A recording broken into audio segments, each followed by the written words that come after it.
Yung florist ay, kung halaman ka, yumayabong ka. You are green. You are robust. Maganda yung tubo mo. Ano? Kasi yung halaman kapag hindi maganda yung tubo, ay binubunot yan eh. Pinapalitan. Pero, ang turing ng Panginoon, kapag ikaw ay halaman, you are verdant. Yumayabong. Napakinggan tingnan. Greeny. At ikaw ay namumukadkad. Maraming, kung ikaw ay bulaklak, maraming bulaklak. At hitik sa bunga, maraming bunga. Kung ikaw ay flourishing, ay masagana ka. Kung negosyante ka, ay maganda yung negosyo mo, maganda yung tubo, di ba?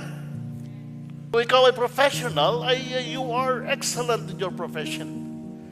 Kung ikaw ay isang trabahador, ay maganda yung ginagawa mo. Babalik-balikan ka ng mga customer mo.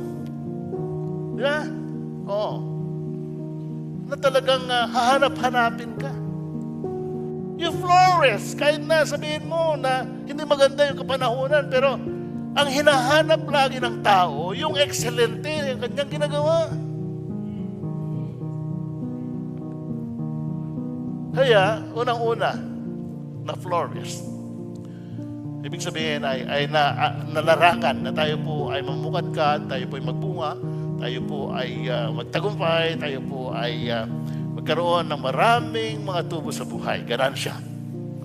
Sa tahanan mismo ng Diyos. Na sinabi niya dito sa Psalm 92, verse 10 to 13. But my horn you have exalted like a willow, I have been anointed with fresh oil. Maganda po ito na sinabi ng Panginoon na during the time of flourish, may bagong anointing. Kakaiba kaysa noon. Hallelujah. Sariwa.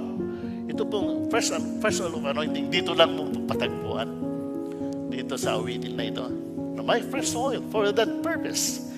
That all the people of God has been ordained by God to flourish in a season, in a certain season like this. And then verse 11 says, I have set my desire to my enemies. Yung ating kaaway ay ayaw niya na mag-flourish ka. Ayaw niya.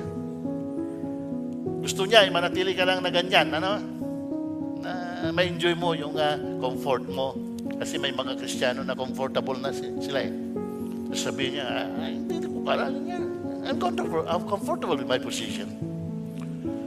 May kaaway. And then verse 12 says, come on, roll it.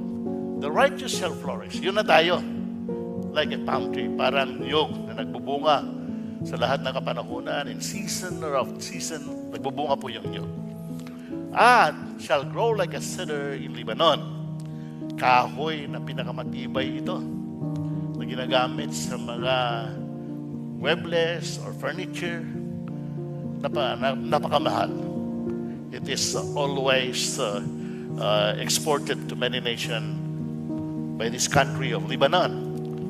Na matibay, parang Kristiyano na matibay, kahit na dumaan sa mga bagyo ay hindi po natutumba, alright? Hindi po ito bumibigay, hindi po ito tumitiklop.